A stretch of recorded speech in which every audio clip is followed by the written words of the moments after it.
What'd you do? There we go. I can't believe the cork just got stuck like Just that. went to go. Maybe I put a little too much torque on her. Been hitting the gym? Yeah, no, absolutely not. I'm actually having old man problems. I woke up one day and I got this terrible pain that shoots up my arm anytime I turn my hand inward. That's like what happened to me. Is that the same thing? You might have a trapped nerve or whatever it's called something. I had to deal with it. I do have that. Talk to Bo about it. I did. He needled. I actually saw him last week and he needled me and he said it's a really weird spot. I was putting Penny down the other night, reading to her. I'm sitting on the floor next to her bed, put my hand down to go push to get up, and I literally collapsed right on the ground because my arm just gave up. It's like, wow, 38. Interesting. 38's rough. Yeah, it shoots right up here. Well, mine, it shot all the way up into my shoulder and the whole I got your thing, dude. It was about the same time of year, too, because I had just gotten the new bow, and I was like, what am I going to do? Terrible. Yeah, Bo said he might recommend me to a hand specialist that he knows. Interesting. I forget, there was a name for it, but basically I had a trapped nerve, and then I hadn't addressed it, so it caused, there's all these little byproduct issues. Leads to the other. Yeah.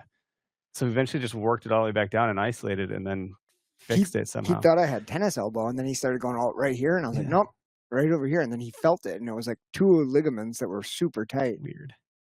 I found a lady digging into my armpit, hitting some certain. I was sweating. It was so painful. I was like, this is not pleasant. I was like, please be done.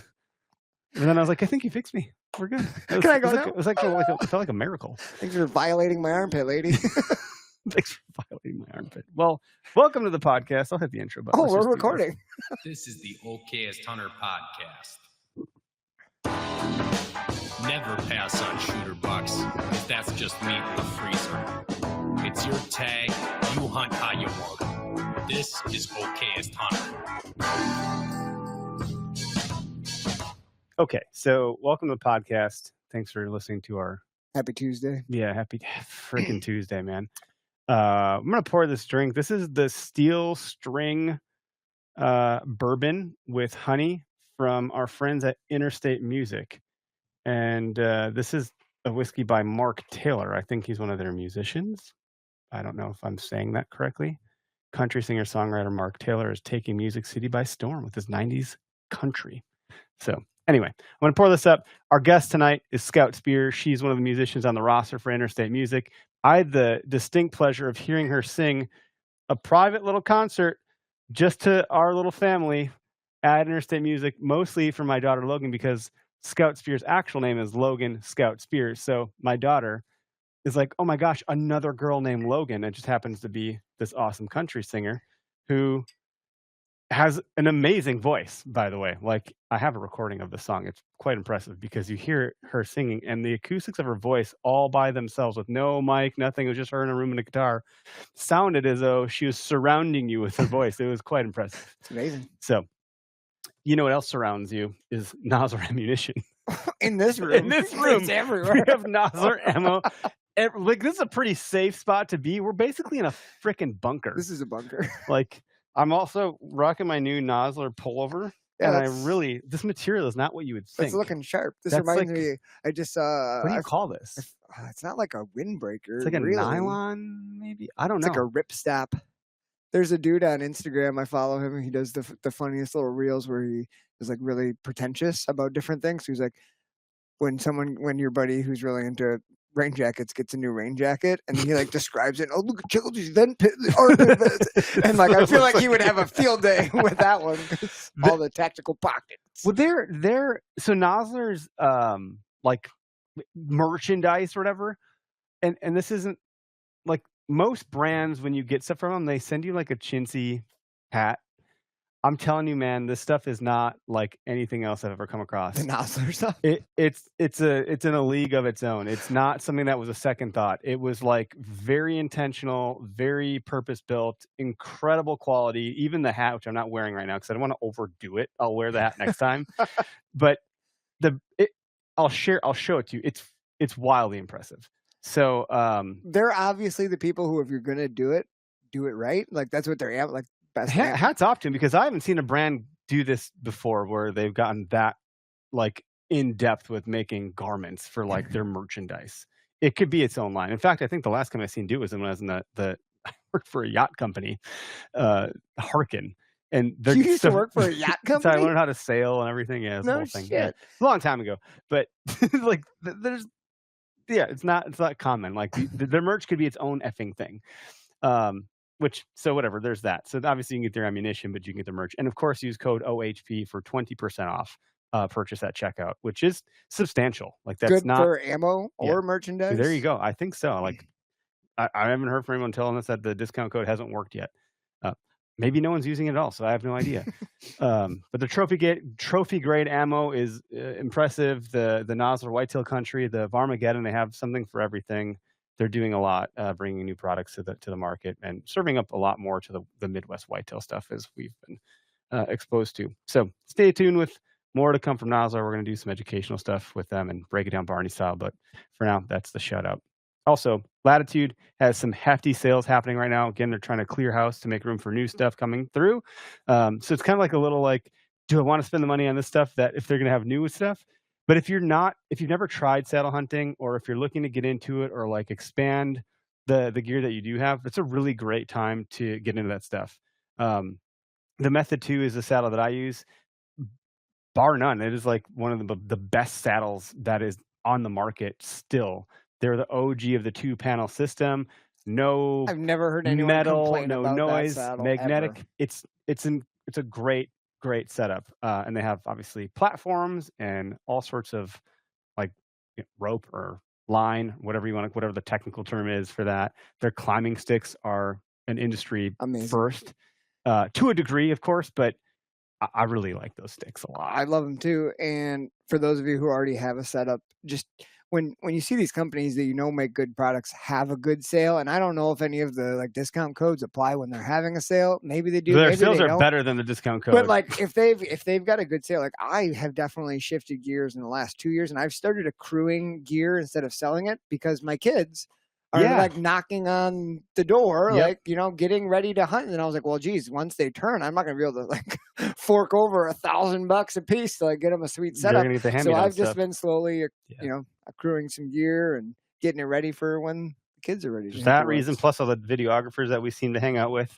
Heck yeah. We're always trying to get monkeys up in trees, whether it's kids or camera guys. Yeah, for sure. So, and then you mentioned you're doing some antler work right now, which for those that don't know, Derek is an incredible artist, and you can be as humble as you want, but there's no denying when you look at the Fred Bear drawing here, it's one thing that we can visually see in this room. Derek's got lots of talent and skill, and a lot of that comes from just putting in the work, but you do antler repair also. So I don't know if that's from people finding sheds that are dinged up that they want to bring back to life, and or like a deer that on its dying, Blitzkrieg run, it whams itself into a tree and busts off a tine. Oh yeah. I'm not saying that you need to then take it to the record book and get it scored. We're not talking about faking the funk. We're talking about restoring the full vision of the memory you had of the animal and bringing it back to its like prime of what you want it to be representing. Yeah, lots of shed repair because sheds tend to get chewed up, right? Like most of those aren't like broken tine sheds. Like they were laid on the ground, squirrels and mice chewed them up, and guys want them back to what they were. Most of the time, it's guys who have taken a deer or found sheds off like a target buck. I had trail cam pictures. Here's what he looked like. Can you get it back to normal?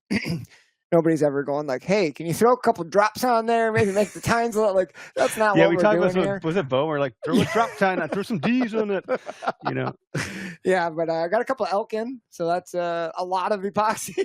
Well, I wanted to bring it up because Rack Hub has ways to display single antlers, dual antlers, and this is great for when you do find sheds, either from like having history with the buck or serendipitously.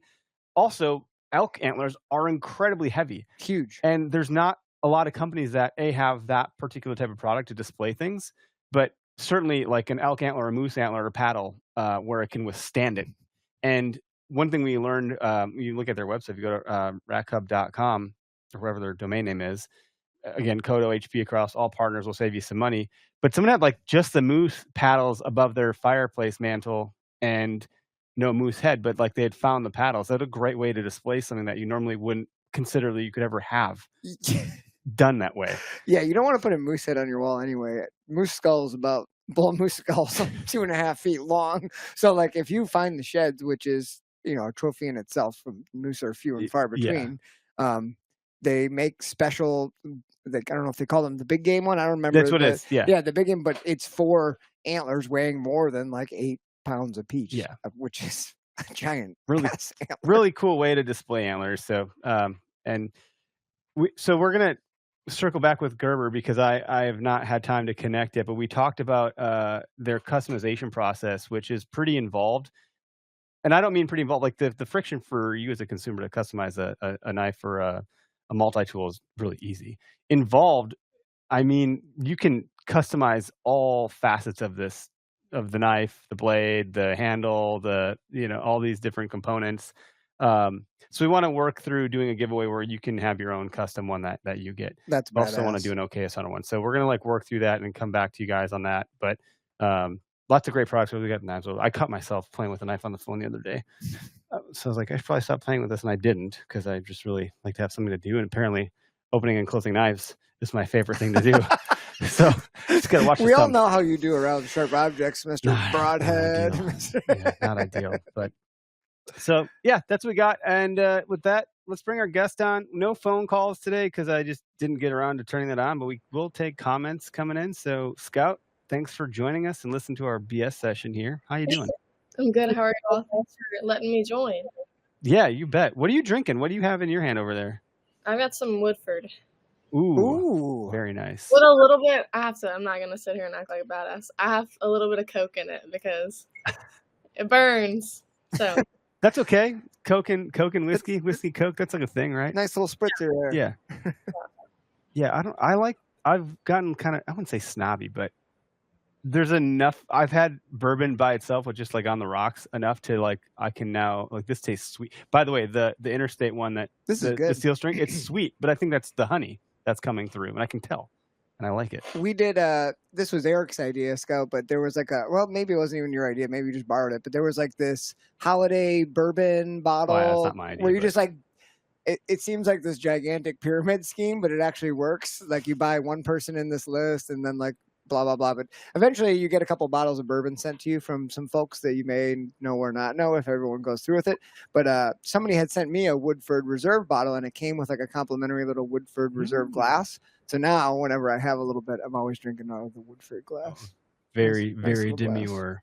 I love it. Scout, tell us.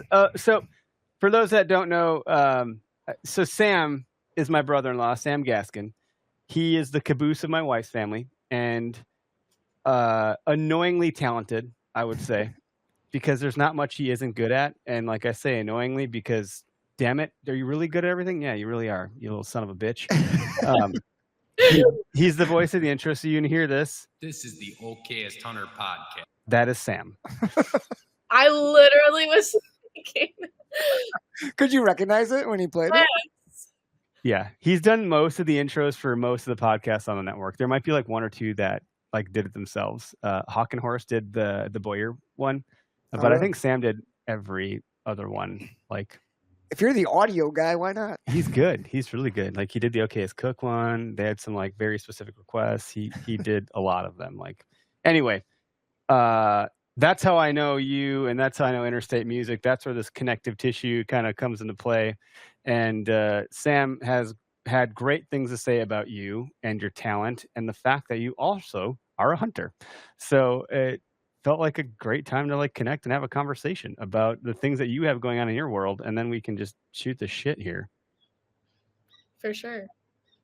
So I guess tell us how, I don't know, have you been singing your whole life, or when did you decide to go pro and become a star?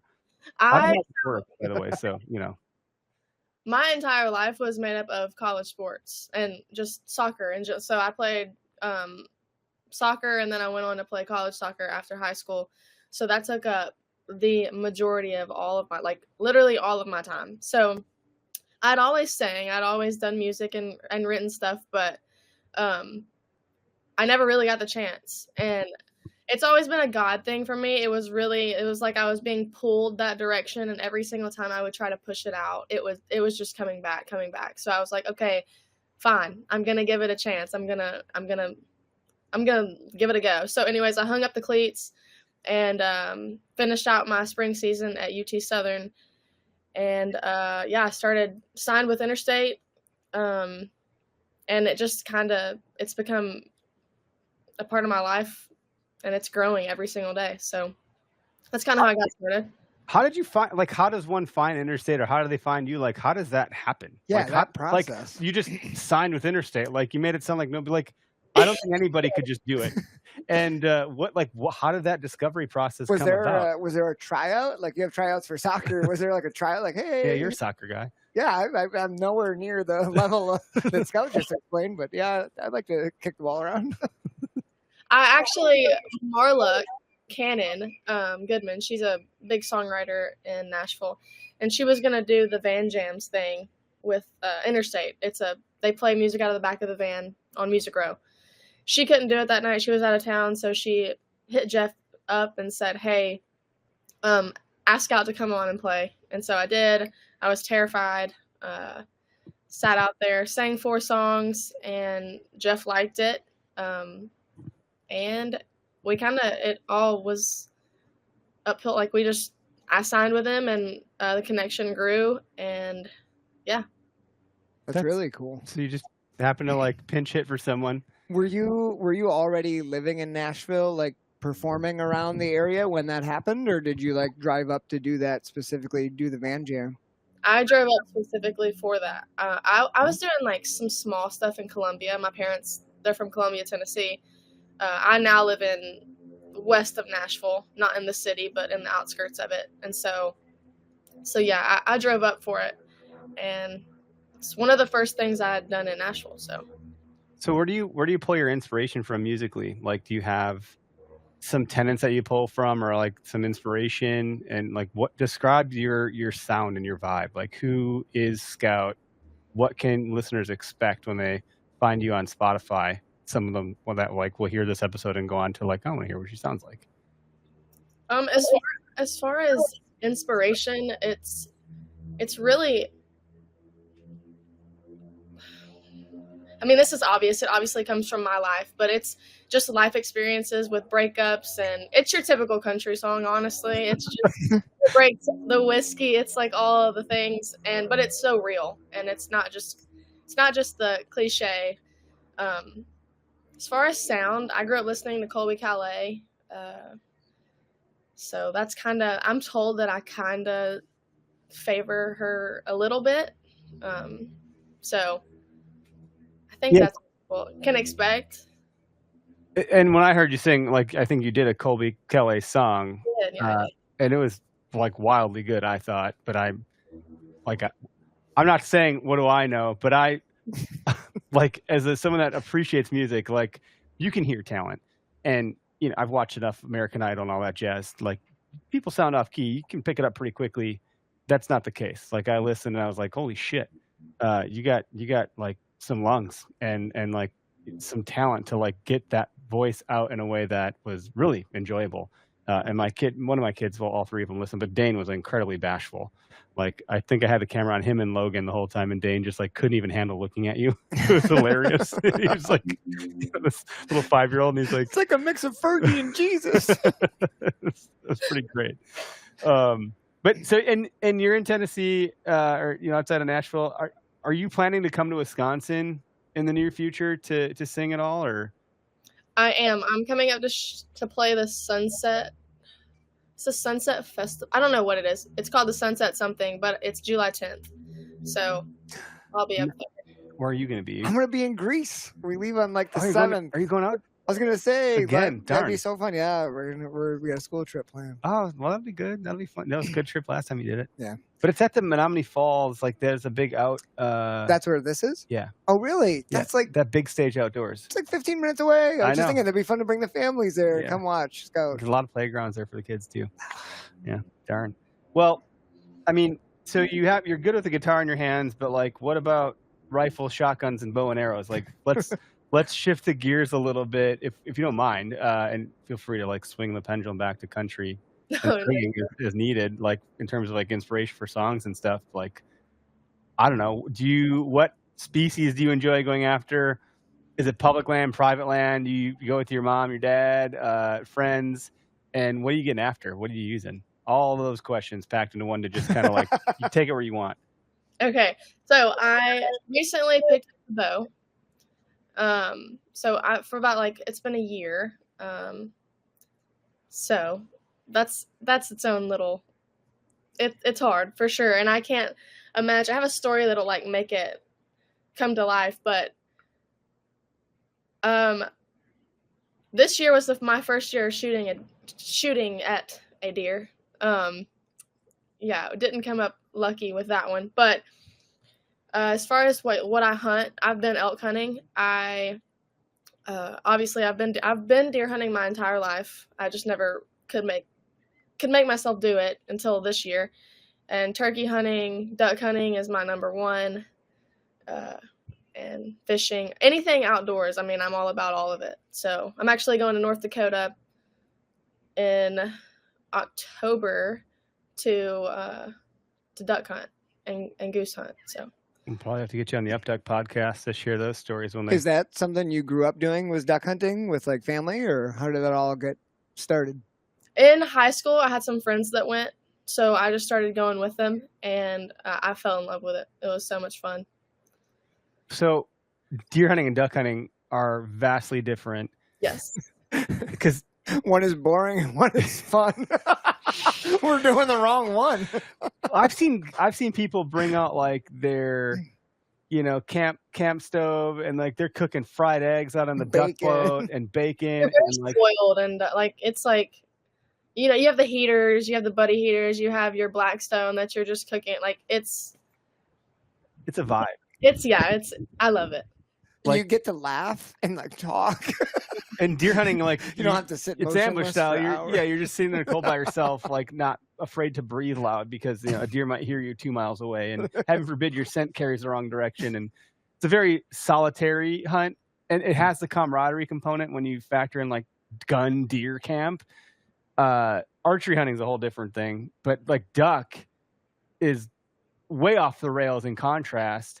And then turkey, I feel like it sits somewhere in the middle because I've been duck hunting, I've been turkey hunting, I've been deer hunting. Turkey, you're not worried about scent. The camouflage has to be on point. Like you need to be concealed, and movement's a big deal. But like until those birds are even showing up in earshot at all, it's kind of like fuck all. You're just shooting the shit a bunch, I think. Well, yeah, and it's the interaction of like calling, like duck hunting. Like you see them, you calling them in, or somebody who knows what they're doing is calling them in, and you're hoping they do a good job. And turkey's the same. You get to have that interaction. You get to like, have that little bit more personal connection to them, other than just, waiting and hoping they come past you. Yeah, deer hunting's very not the same. So I think, gosh, I want to go like 100 directions all at the same time, but. You talk about you've been hunting a whole bunch your whole life, but you only recently picked the bow up and like, we're going to really go after whitetail. Let's talk about that experience, soup to nut, like morning of, how are you feeling? Like what, sorry, Derek, I'll cover you can go ahead and cough it all up. You need to whiskey went down. Sorry about that. Yeah. Like, sights, sounds, smells, feelings, all of it. Like, let's unpack your first whitetail hunt and like what happened. Okay, so it was a weekend. So we like I had a few days to get the job done, and it was with a rifle. It wasn't with a bow. I was not gonna take a bow out there and try to do that the first time. So we get out there. I was a little spoiled. I did have a heater, and we were in. There's no shame in any of that. Like it's okay. Is it the redneck stand or the red blind thing? Yeah. I was in that, and so yeah, I think I was overly confident. I was like completely sure that I was going to go out there and do it, and that kind of scared me because I was like, it's probably not going to happen that easy. So we went out there and it didn't work the first 2 days. Went back there the third day, and then we were leaving to go back home right after. So I was like, okay, please just walk out. We'd seen so many like big bucks, and they would walk and like I couldn't get a shot. So anyways, we had another person in another stand, like, I don't know, 400, 500 yards away. And he said that there was a 10 point that it was like one of its sides was broke off, but the other side was full. And so anyways, he's like, y'all don't have much time left. Just run down here and try to get in the stand without making any noise and try to shoot it. So I ran down there. He's there. He's with a doe. So I learned that if the doe's there, he's there. He's not going anywhere. If she runs, then he's gone. But she wasn't. Yeah. So I get in there, and the other thing that this is like what really messed me up is the buck fever. I genuinely thought that was the dumbest thing. I did not believe in it. My wife Holly thinks it's the dumbest thing. She's like, that's not real. Like, what's wrong with you? You're stupid. Yeah. And I'm like, you don't understand. Yeah, that's what I thought. So I was, again, the confidence was out through the roof. And I'd been practicing, like, putting the scope on the does and, like, okay, this is where I need to shoot it. And I was, like, getting talked. It was whatever. So I was like, I'm not moving at all. I got this. Well, I looked down. I don't know. It was pretty far. It was, like, 175 yards away. And so I have him in the scope, and I can't breathe. I'm like shaking. I'm like the whole thing is like this, and I'm getting so pissed off. I'm like, this is real. Buck fever is real, and it's the most annoying thing because if I could just sit still, I could have this as my first buck, this big 10-point. So he's like looking at me. So his chest is at me. I'm like, oh my gosh. So I shoot and I miss. Completely miss. Did you know it right when you squeezed the trigger? Did you know, like, oh shit? Yeah, I did. But the doe's still there. She is still there, and he's looking at me, and he is he's snorting, he's stomping at me, and he's pissed. So I'm like, okay, this is good. So then he turns, and I'm just trying to just sit there long enough where I can just stop shaking and try to like breathe through this. Couldn't do it. Eventually, he turns around and looks at me. He starts running off. Well, the people I was with make a noise. They do the like grunt noise, and he turns, and I had him, and I pulled the trigger, and I hit him.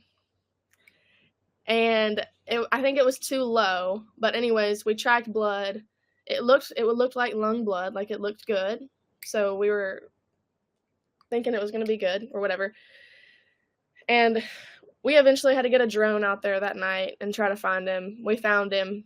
I did hit him, but he was all good. So. You know that feeling, sadly, happened to me last season. Got the drone out, did hit him, but, you know, he was going to live. So good thing, but also not good thing. Yeah. Not a good feeling. No, sucked. And it was the last day, so I had to wait until next season. And that was that in Tennessee or were you somewhere else? I was in Kentucky. Kentucky. All right. I know a lot of guys in Kentucky. Like, I don't know why. I know a lot of guys in every state, I think, probably. If you really want to get frustrated, Scout, the buck fever is bad enough when you're shaking. Up here in Wisconsin, our gun season comes in the middle of November. It's usually quite cold up here in November. And what always happens to me when the buck fever is starting to settle in, when the moment of truth is coming, you start breathing heavier. And when it's cold out, your breath ends up fogging up your scope, and it like ices over, and you can't see out your damn scope. And all of a sudden, you got a big icicle on your lens, and you've fogged it up, and you can't see what the hell's going on. Then buck fever really kicks in hyper gear, and you start shaking like freaking nuts. Does that go away? Like, does it get easier? Yes, kind of. I think as you get older and you learn how to deal with it a little bit better, the more it encounters you. But it just hits you at a different time. Like now, I'm pretty good at making it happen on the deer, but as soon as the deer's running off, I'm like grabbing onto the tree because my legs start shaking like crazy. So now it happens after I've shot, which is good. That's not the case for me. It still happens in the moment. I think I just kind of like black out. Like I don't know what happens. I think I got it all figured out. I'm like, my mechanics are good. My anchor point's good. I'm talking about archery hunting. And I'm like, okay, I'm where I need to be. I'm breathing. And then I let it rip. And I'm like, wait, what the fuck just happened? Like, shit. Did I shoot? Did I do what I was supposed to do? Like, and all of my confidence goes right out the window. Just come unravel. And then I start shaking like crazy. I can control the shaking in the moment. So it happens. And then there's some sense of control, but then it gets masked by blackout, and then I come to, and I'm like, "What the hell just happened?" So it's very. I think what happens to my dad too. He called me one year. He got a deer. He's like, I don't know. I don't even know where the arrow went. I'm like, what do you mean? Didn't you see it hit the deer? No, I didn't see any of it. I'm like, what? I'm like, this is where I get it from. Damn it. Chuck got blackout. It turns out he had a perfect heart shot and the deer died. So it's like, clearly, at some point there's like some saying from the military folks, like, you don't rise to the occasion of your training. You fail to the level of your training, or I don't know. It's someone in the comments, please, for the love of God, tell me what that quote is. I'm gonna Joe Rogan the shit out of this thing. Scout, have you shot a doe before with your rifle? I haven't. Interesting thing about that happens to me, and I'd be curious to see if you ever get the opportunity or have the desire to fill the freezer with a doe. But I can, like you mentioned before, you were practicing on all the deer that came out and like holding your scope on. Awesome thing to do. And like I've done that 1,000 times too. And then as soon as you like flip the switch in your mind, like even on a doe that like, I'm going to try to get this one, that like just that little like decision, you can be watching it, and like, okay, I think I'm going to do it. Then all of a sudden the buck fever hits as soon as you decide you're going to take it. Even if it's not like a great big buck, it still will happen almost to the same exact degree. Right. Mm-hmm. Yeah, I don't have good advice. That's why we're the Okayest Hunter podcast, not the Elitist Hunter podcast. Like there's a reason you're talking to us jokers, and there's things called like target panic, and there's ways to like prep and prepare for that stuff. I think, one of the things that actually has helped me in the archery side is going to 3D archery shoots. There's like, I wouldn't say they're tournaments. You could join a league, but if you go to like Total Archery Challenger, there's always some sort of local 3D archery event going on. And that we did one with Anthony Heller at the playground, the Deer Vein. He calls it what's it called? The playground. And he did like a shootout. So everyone does the course, and just shooting in front of people gets your senses elevated a little bit more, because it's like, oh, I'm not doing this alone. There's people watching. This could be embarrassing. But then at the end, he did like an elimination shootout. And so like you get paired up against someone, you both shoot, and then whoever does better moves on, and the guy or gal that didn't falls out. And it gets down to the wire. There's eventually 2 people left in the shootout. And I think one of the people was a gal, and she was a freaking deadeye. Yeah, she was great. That hit my nerves. Well, that was also everyone is standing behind you watching. Like 40 people are all standing there. It hit my nerves. Simulation? No, so 3D is like you're shooting at a foam target. Okay, I got you. So yeah, you're shooting in real life, your real setup, your real bow, your real arrows, your real release, everything. This is like 3D out in target. The woods. Yeah, out in the woods. Yep. So and then I can actually mimic more realistic like settings, where a lot of times these targets will be put in an area where you got to shoot through a small gap, or you got to figure out the yardage and all that stuff. But that hit my nerves. I wouldn't say a lot but that's the closest I've come to buck fever in practice. Yeah. So I think, that's a really good way to practice. Otherwise, rifle is different. That's just some fundamental breathing stuff. I'm like far more comfortable with rifle, because I was like, I've had some formal training around how to like shoot rifles in really intense settings. Like I've done live fire rifle events and crazy shit.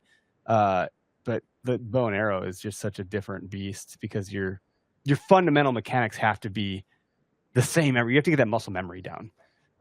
Anyway, so it's crazy, and you're never going to shoot. And like, if you're practicing with your rifle and you have like, what is it where you put your rifle in that apparatus when you're at the shooting range? Oh, like make like the lead sled, or like the sled dead shot thing. Yeah, and you have sandbags and a lead sled, or you're shooting prone or whatever. Like when you're out actually hunting deer from like a freaking tree stand or some ground blind, often the settings are like not nearly as like comfortable. You don't have nearly as much time. You got to make a judgment call really quick. And what do you mean? All of a sudden, like all that stuff can get compressed into this micro moment of like 1 second can feel like a minute, but a minute can feel like a second. Nothing makes sense. You're in a time warp, and you're holding the gun in a weird way. Like shit can get weird. Never happens. So hats off to you for like getting to a spot where you did hit the target. It's just hard. And I don't know, did you shoot the rifle that you were hunting with before you got to go hunting with it, or no? No, I didn't. That makes a big difference. That kind of stuff matters to a degree too, because like your confidence will build up. Derek had that. We just did our Oregon hunt film release like, I don't know, 3-4 weeks ago now.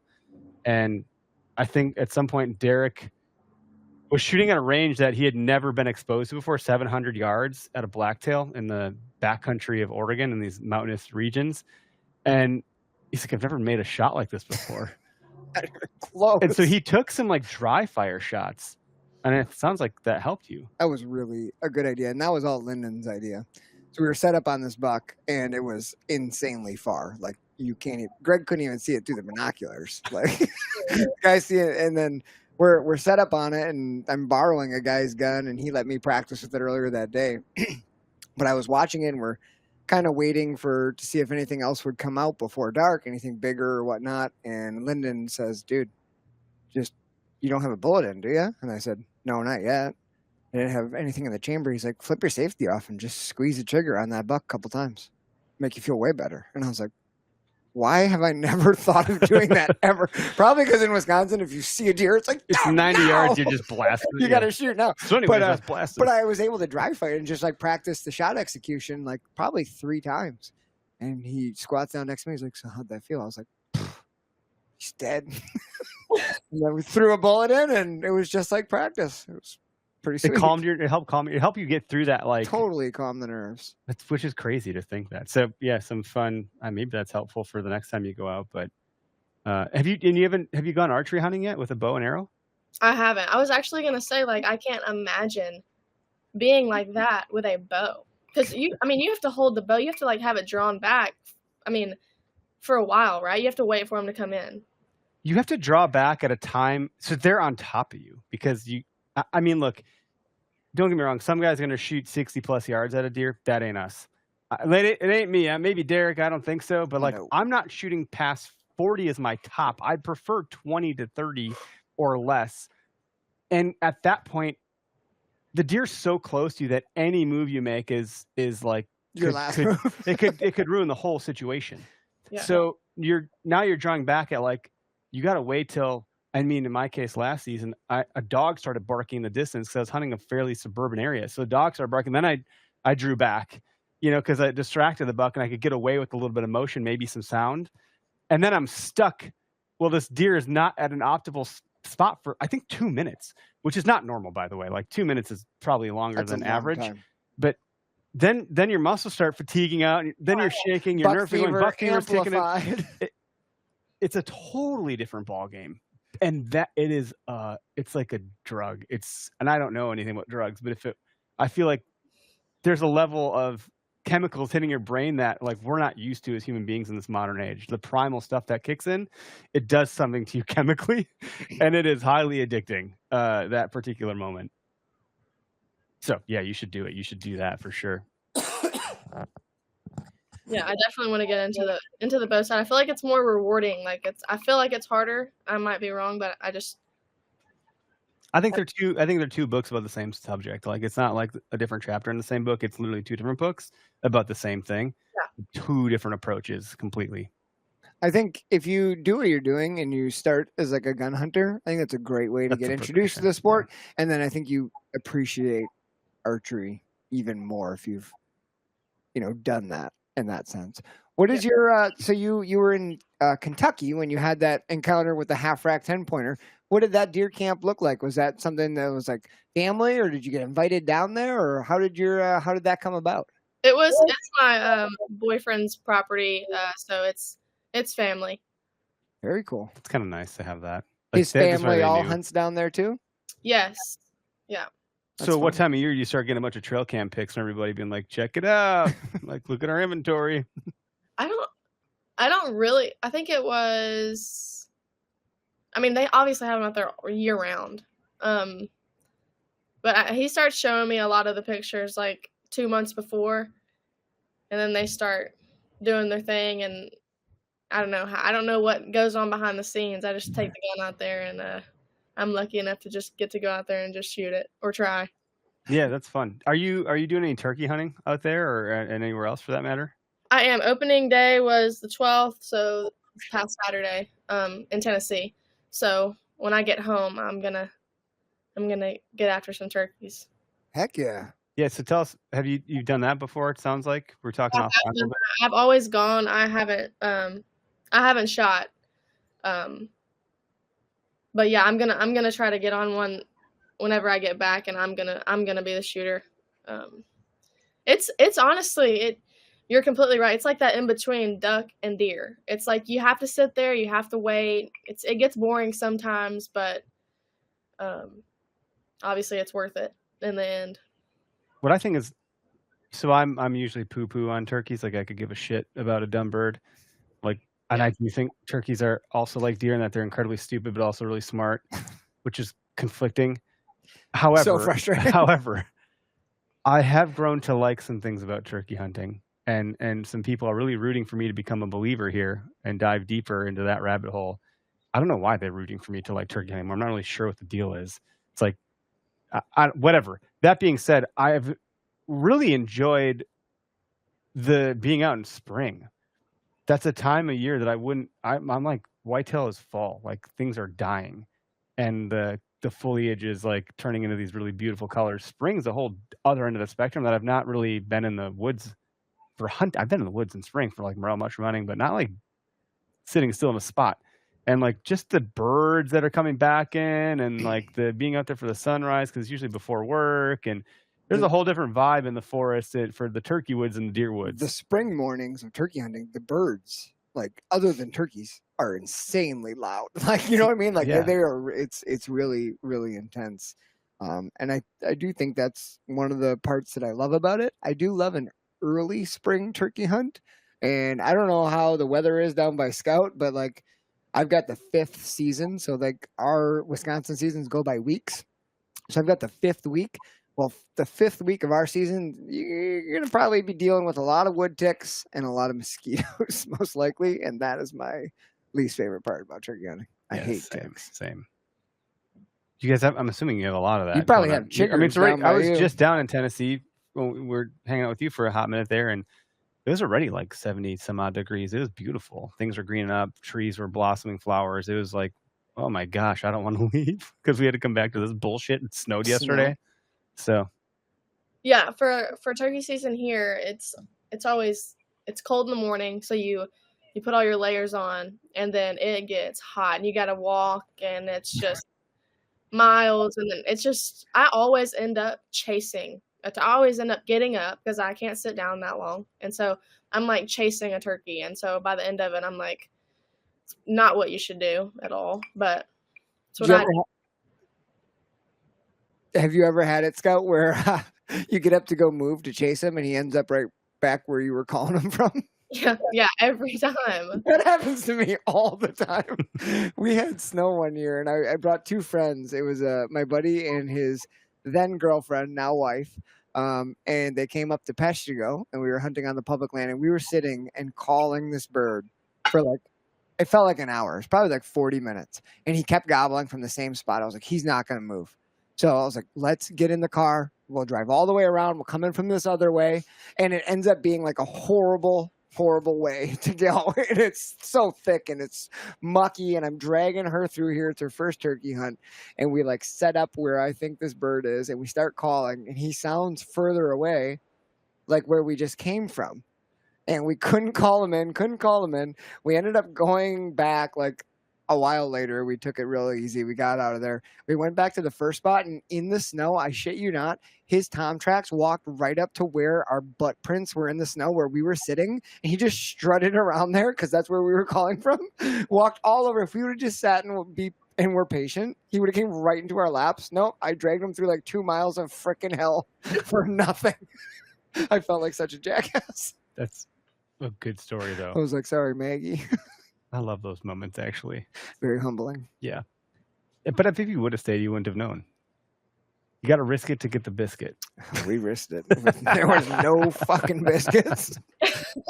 Oh, that's great. So this season you're going to turkey hunt. Sounds like you're going to deer hunt again. Like, how closely related are these activities to your music? Like, is there a through line here? Like, you'd say like your music is like every other country song where it's like about a breakup and whiskey and so forth.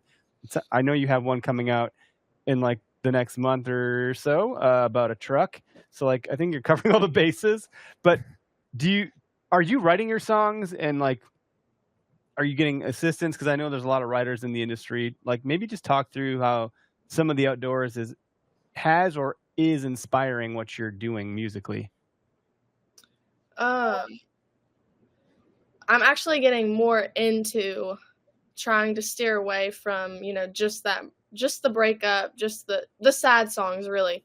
So I do have a song that it's leaning more towards me as an individual, like what I like. So it's literally talks about a duck blind and camo, and like it's called "Wanna Wear a Sunset." So that's like, I'm excited for that one to come out. It's I had some help with some other writers. All the songs we write, I get in a room and I bring them an idea, and I'm like, I want to chase this. This is some lyrics that I have, and like, let's enhance it, and let's put some furniture. I call it furniture in the room. Like, let's make it more colorful, so it's easier for them to like picture that and be there in that moment. And I think this song, it would be after F-250, but that one really it really like shows you who I am as an outdoors woman. Like, just, it covers it all. So yeah, that's me The leaning. title is incredible.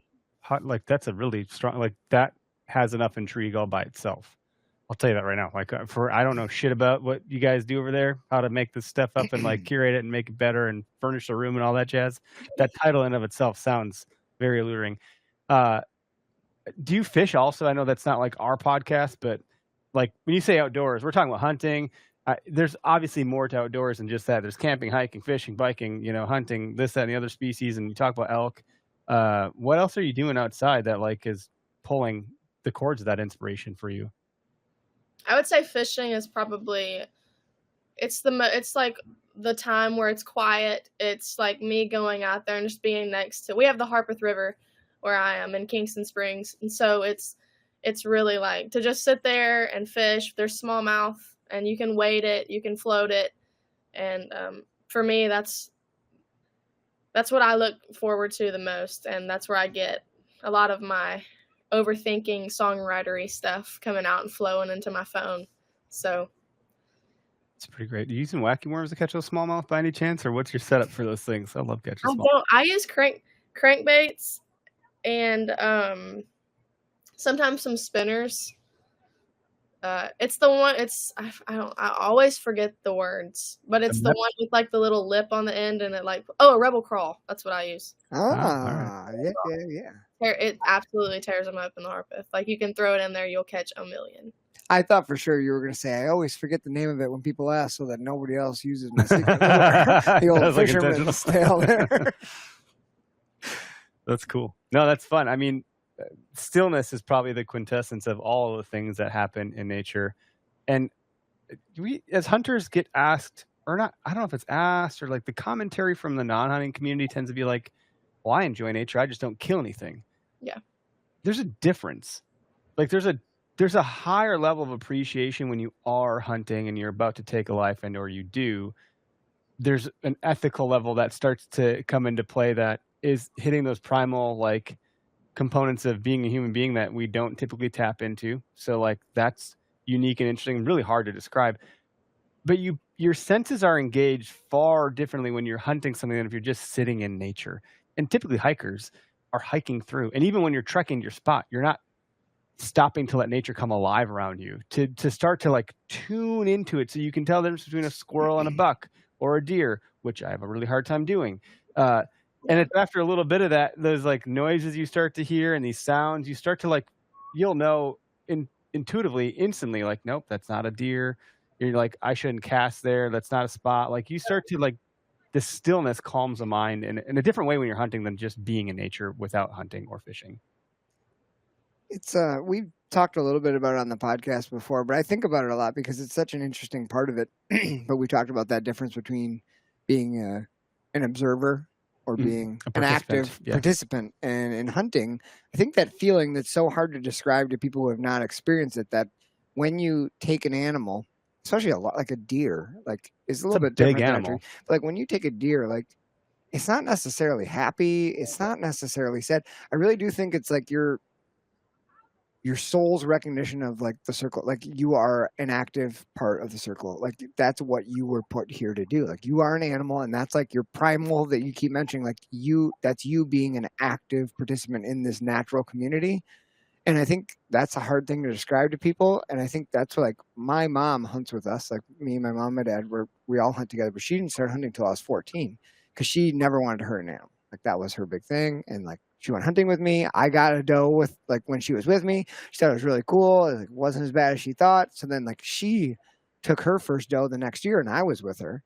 She looked at me as she's standing over it, and she has tears running down her face. And she's like, I don't know if I'm happy or I'm sad. I just feel a lot. And like, I think that summed it up. Like, that's like the connection. Like, that's what hunters realize, that so many people who like our normal world is very disconnected from our food chain and our food and that natural instinct, like that we are like part of it. Like, and it's almost like it's suppressed. Yeah. On purpose. And it gets more and more suppressed. And I don't know that that's good for us. That almost feel like saying you shouldn't go outside anymore. Like at some point that feels like the direction we would be headed, but we know we have a natural draw to do those things and to have that outlet. So I'm excited to hear how some of these things come through in your music, because it's a gift to be able to have the talent that you have and the platform that you're creating through Interstate, through your talent, through like your hard work and all that, to kind of like, I don't know, get a megaphone and sing these things to the world, because you're going to have a lot of people that don't engage in these activities that are going to be hearing this music. Yeah. You're going to have a ton that do, because that's the demographic. Like, of course, there's a lot of people that are just obviously hunting and listening to country music because that's where they can get the relatability. You can't get it from rap. Like, no one comes from the ghetto talks. I mean, they're talking about killing, but not an animal. Like, it's a little bit different. You know, a lot of guys and gals that are from the country, like, there's not a lot of places to get the music that's going to speak to the things that they enjoy doing. I don't know what I'm talking about. I don't know what we're talking about. I'm like just thinking more about what you're doing, and I think it's really cool. Yeah, it's like you were talking about, like when people go out and they say it's just killing an animal. I'm a prime example of an animal lover. Like, if you would have asked me years ago, are you gonna like go out there and kill something? Like, I could never have done that. But now you look at it so different, and it is these feelings that are so, you just can't describe it. It's like, it just doesn't feel like you're doing something wrong. It feels like you're doing what you're supposed to be doing. And it's not, I would never hurt anything just to hurt something. It's like, you're right. Like, it's so hard to explain, but I think you just have to feel that feeling, and you really do become one with all of it. Like, it just feels like, I don't know. It's a crazy feeling. It's really hard to describe. It's like, you're joining the circle of life. If I'm quoting the fucking Lion King. Yeah, it's just beautiful, crazy. You're participating in something ancient and wholesome, and then to bring matters home. Like, this is a word that Chris Wansettler from the OK's Cook has illuminated me to. I had never knew about this word, and it's not groceries. Which is a really funny other topic.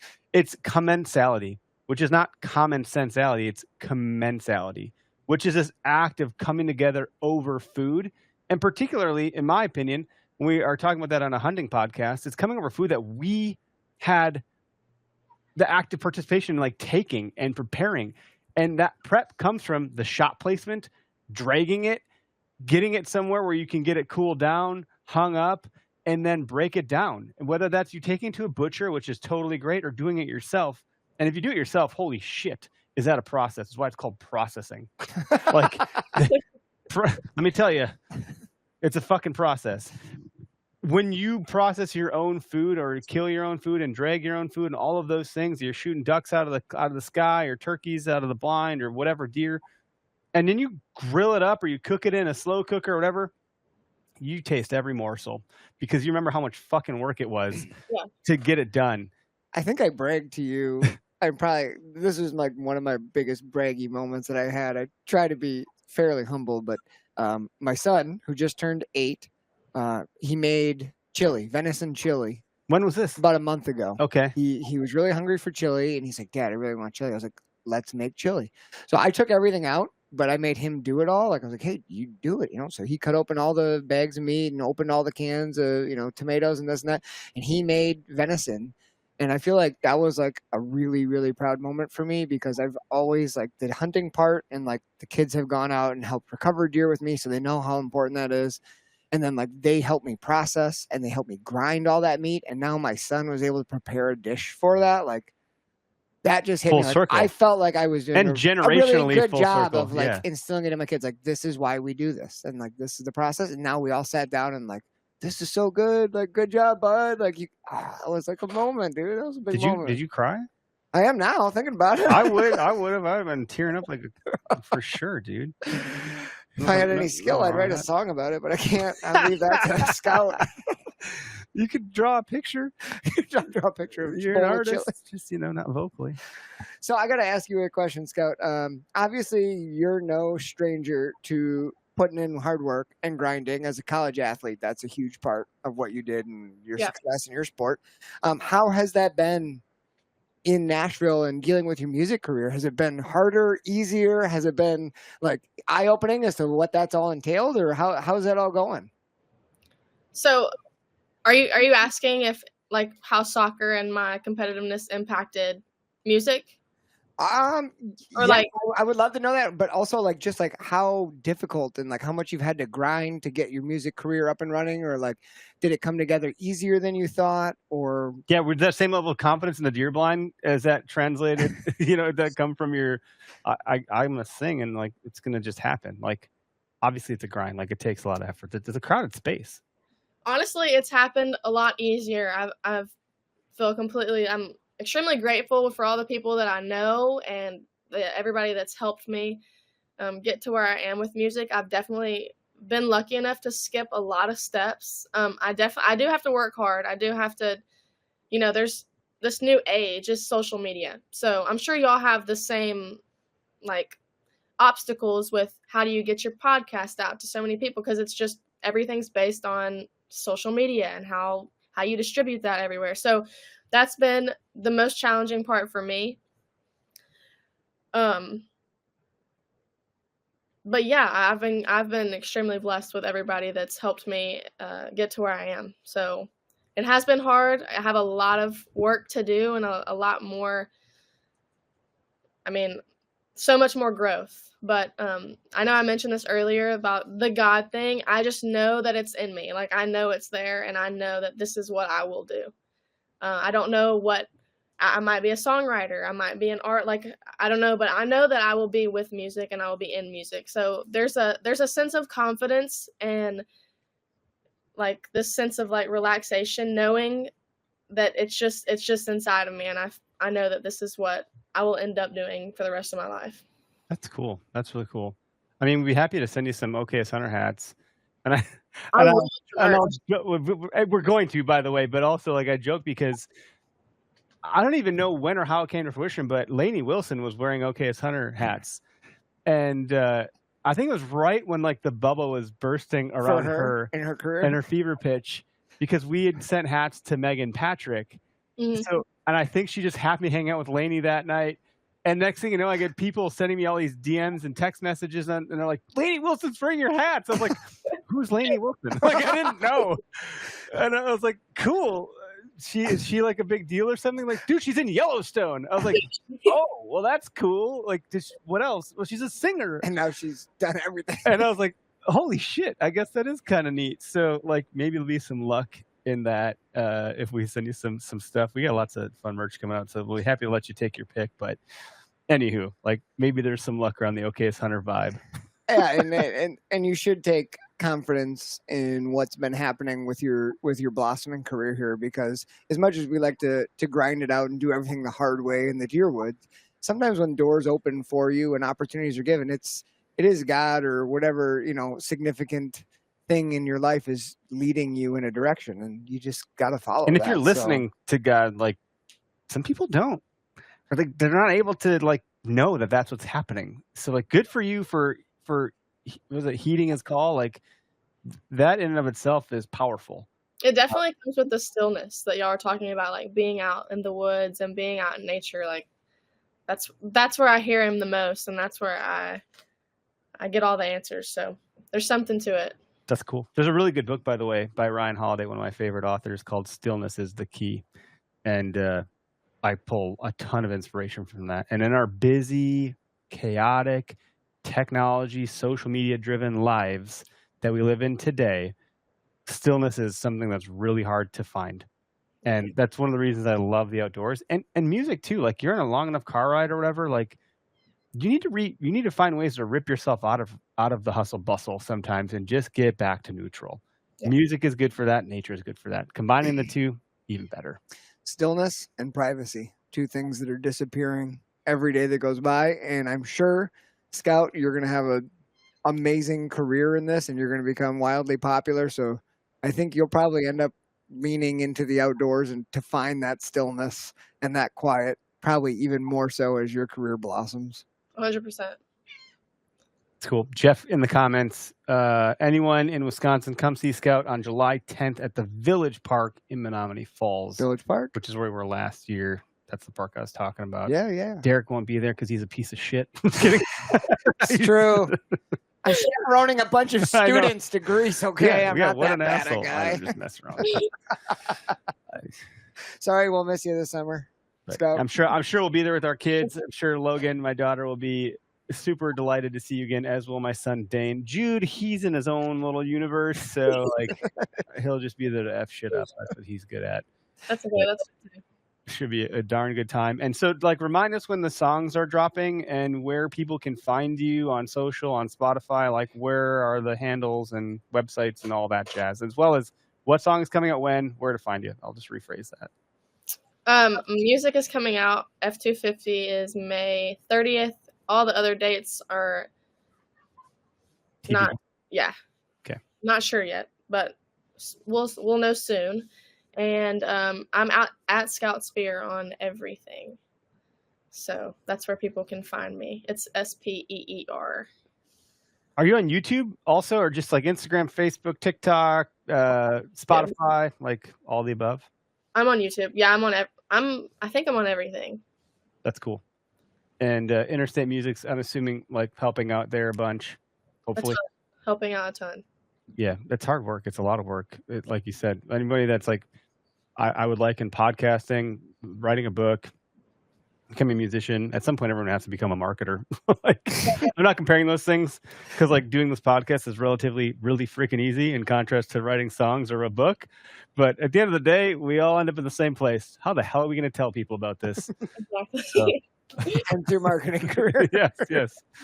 I do love marketing a ton. It's one of my favorite things, oddly enough. I don't know why I like that. I just get obsessive about it, and it's a lot of fun. It's like a never-ending puzzle, which is like deer hunting.